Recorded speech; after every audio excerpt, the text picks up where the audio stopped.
Do you ever feel like if you had a little bit more self-confidence, if you had a little bit more self-esteem, if you could believe in yourself just a tad bit more, that you could be well on the way to achieving many of your goals and dreams? Do you feel like a lack of confidence is getting in your way, and that if you could solve that problem, if you could learn how to overcome lack of confidence, that you'd be well on your way to doing anything you want? Do you feel that way?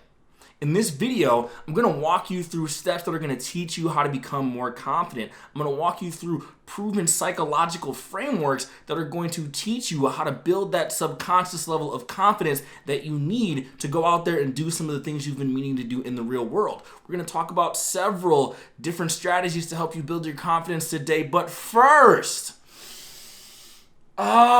please send me your validation so that I can inhale it into my nostrils and down to the depths of my soul. Send said validation by subscribing to the YouTube channel. Hit the little notification bell so that you can get brand new videos the moment that they come out. Okay, let's talk about some of the different ways that you can build your self-confidence. These are strategies that I have used to help millions of readers move in the direction of their dreams.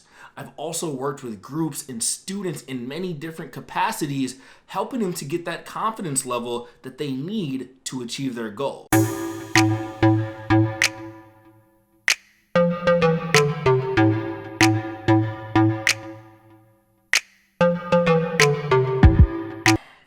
If you want to shore up your self-confidence, one of the things you need to do is lean on and remember some of the natural talents and strengths that you already have.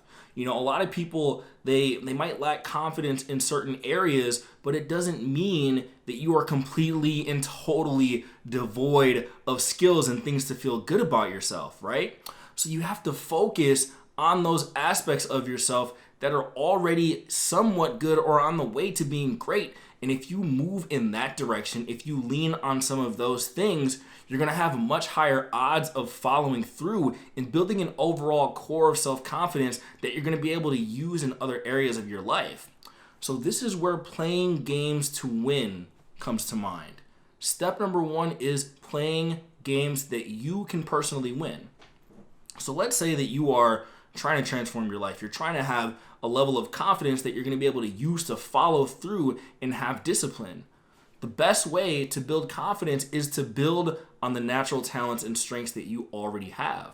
In my case, I gained an enormous level of confidence when I started focusing and working on things that I already had a bit of a natural inclination to do.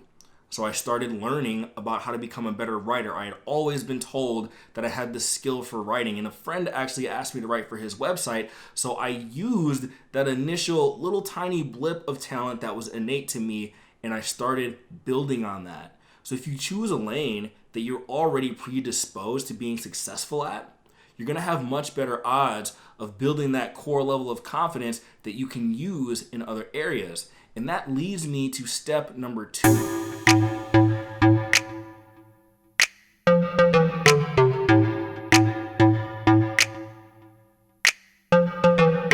So step number 2 is understanding that confidence is context dependent, right? You're often very confident in some areas of your life, and then you're not so confident in other areas of your life. This is why I recommend using that strategy of building up your core competencies first and using the well of confidence that you get from that and moving that into other directions. So this technique of almost confidence arbitrage works really, really well. So if you first play to your natural talents and strengths and build that exceeding level of confidence in that area, you can kind of arbitrage and siphon a little bit of that off and use it for other areas. I use a lot of my confidence that I had in my professional career, and I'm starting to use it in other areas of my personal life, and it's been working really well for me so far. So quick check-in.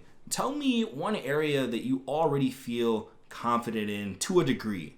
And then also tell me an area where you're really working to improve your confidence and take it to the next level. Like I just explained, I'm really comfortable on camera, public speaking, writing, communicating on that level. But when it comes to things like walking into a brand new networking event with hundreds of people, it's a little bit harder for me to be confident in those situations. So what I've done is, before kind of this coronavirus epidemic, I was taking myself and putting myself into those situations, kind of networking situations that helped me grow. And I kind of reminded myself when I was in those environments, like, hey, I'm already successful in so many rights. Why should I be feeling any anxiety in these other situations? And it kind of helped me bridge that gap and become more confident when I'm in situations of a new context that I'm a little bit unfamiliar with.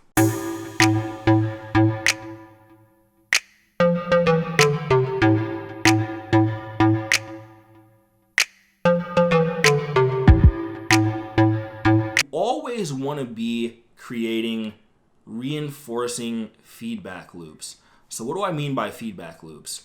Feedback loops are basically sending little subconscious signals to your mind telling yourself that you're a winner or a loser. And the way to build more confidence is to add more deposits into that subconscious bank account telling yourself that you are a winner. And eventually, the more you stack those wins on top of each other, you gain momentum and you create a snowball effect. So the snowball effect helps you because the more momentum you gain over time, it becomes less and less difficult to maintain that momentum. When you build confidence in certain areas of your life, it's much easier to continue having more confidence in those areas. So the way that I suggest you structure your life from start to finish is first, choose that area and mission that is aligned with your natural talents and strengths. There's a checklist below that talks about how to do that. Next, you take that confidence you build in that area and you move it into areas where you're less confident, where you're trying to become a more well-rounded, confident person. And then you're going to create that snowball effect to where eventually you're going to be so confident in the things that you do across the board that they're going to become second nature to you. You're not going to have to think. You're not always going to have to constantly doubt yourself or wonder if you have enough confidence and self-esteem to overcome certain challenges in your life. But how do you overcome that initial gap in either direction? Some people will say, I have such a low level of self-esteem, such a low level of confidence that I can't do anything right now.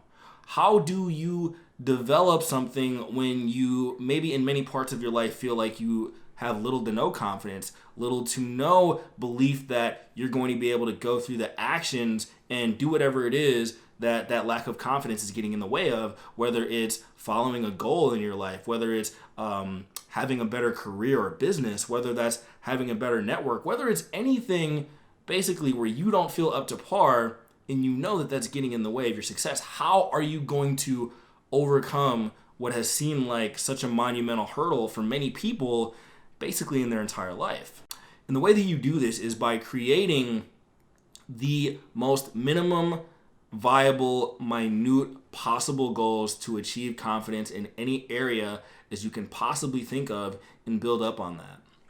I forget which book I read about this in. I think it was actually a book about particularly talking about social skills, and it talked about Dale Carnegie clubs.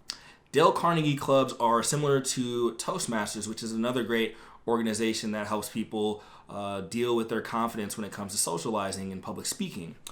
So in the book, they tell the story of this person who was deathly afraid. I'm talking 0.0 confidence, not just in public speaking, but any level of socializing at all. And this person got up on stage and they were shaking, visibly terrified of giving a talk. And they didn't even talk that long. They talked for really a couple seconds. And by all objective standards, it was one of the worst speeches in the history of the Dale Carnegie Club. So what did the members of this club do to help this person? They gave this person a standing ovation and sincere encouragement, telling them that it was good, even though it was not. Why would you do something like that? There is something to be said about this process of creating such a low bar for yourself, exceeding it, and then heavily congratulate yourself for it to make that feedback loop work. So let's say you're having, confidence issues when it comes to public speaking and socializing. You can visit a club like that and your participation level could be very, very low to start, but then you increase it over time and you become more confident. You're not confident in your ability to stay focused and disciplined to accomplish a long-term goal. Let's say you want to do similar things like I'm doing, starting YouTube channels, becoming a writer, starting an online business. Well, you need to lower your criteria for what success looks like if you really have no momentum whatsoever. So a lot of people, they would like to be more confident in life. They would like to learn a lot of these psychological tricks, so to speak, but it's weird. They don't have the results they want, but they set the bar way up here. When they have so much room to go, they look at what they would consider a supremely confident person in that area. They look at that person and use that person as their measuring stick, which makes no sense. Like, you have many different steps in between. So you need to come from here and get like a centimeter better, and then a little bit better, and a little bit better over time. And this really works. From building confidence and overcoming fears, they use these techniques in cognitive behavioral therapy a lot, where, someone's afraid of a snake, they'll show them a picture of a snake. They will show them a snake inside of a cage. They will take the snake out of the cage and let them stand a couple feet away from it. They will eventually pet the snake, and then eventually they'll be holding the snake and have it like wrapped around their neck, right? So this gradual process, this exposure therapy, so to speak, this putting a little bit of resistance and gradually making those steps to building more confidence, it really works. And what you have to do is remove your ego. So your ego tells you that you should be further ahead, but actually it's the elimination of your ego that helps you pave the path to building more confidence long term. Those are just a few of the steps that you can use to learn how to start overcoming your lack of confidence today. Look at the lanes that you could start being successful at today. Look at some ways you can get quick wins for yourself today. And after that, there are a couple different steps that you can take to help you move closer in the direction of your dreams. So if you look in the description below, you're going to see a guide, a free checklist that teaches you how to develop your natural talents and strengths. That's a great place to start for those who feel lost and don't have confidence. You can also grab a copy of my brand new book, which you can find in the description below. This goes through a whole framework that teaches you the mindsets that you need to be successful. Check out some of the links on my social media. Also, take some time to look around and check out some other videos on the channel. I'm going to be creating a ton more content on this, and I can't wait to see you in the next video.